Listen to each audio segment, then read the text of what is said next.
Hello and welcome to World Watch on Owileke TV. I am Antonia Nwokolo.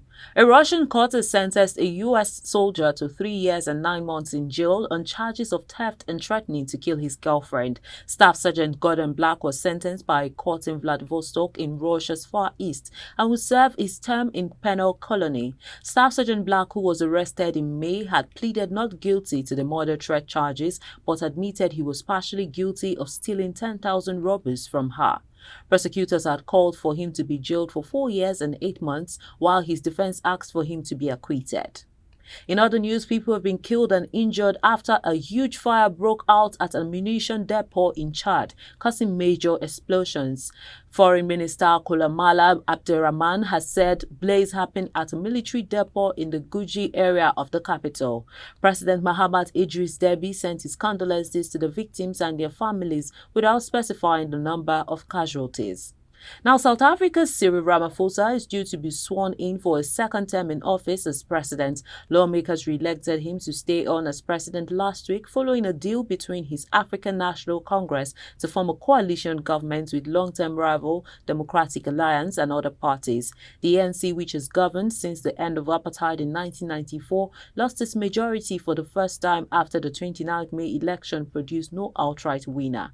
Many heads of states and dignitaries from around the world are expected to attend the inauguration ceremony being held in the capital, Pretoria.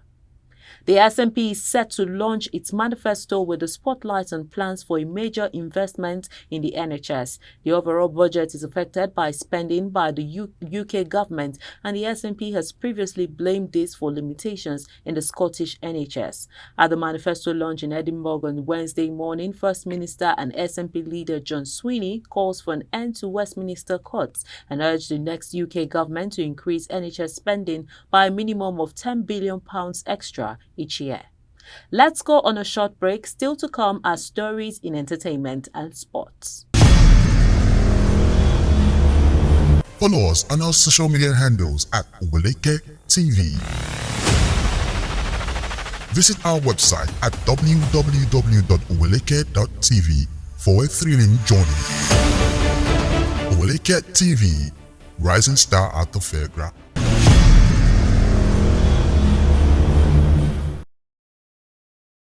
Welcome back. Justin Timberlake's mugshot has been released after he was charged with drink driving. The singer had been in Long Island, New York State, reportedly having dinner with friends before he left a restaurant and was pulled over by a policeman who arrested him. Sag Harbor Police Chief Robert Drake said in a statement Timberlake had failed to stop at a stop sign and could not stay in his lane while driving a 2025 BMW at 12:37 a.m. on Tuesday.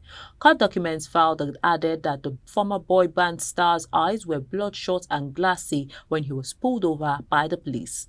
Now, Celine has received an emotional standing ovation at the premiere of a new film which documents the lengths she has taken in order to fight stiff person syndrome. The music superstar announced in 2022 that she had been diagnosed with a rare condition after being forced to cancel a Las Vegas residency and tour dates. In sports, American track legend Michael Johnson has launched a lucrative new athletics league. Grand Slam Track will aim to bring together the world's elite runners, offering $100,000 as a top prize. Starting in April 2025, the new format will have a prize fund of $12.6 million split over 4 events. Grand Slam Track will feature 4 meetings each year, with 2 hosted in the United States. Athletes will compete in 2 events each, and 48 will be contracted to the league. And that's all we have for you on World Watch. I am Antonia Nwokolo.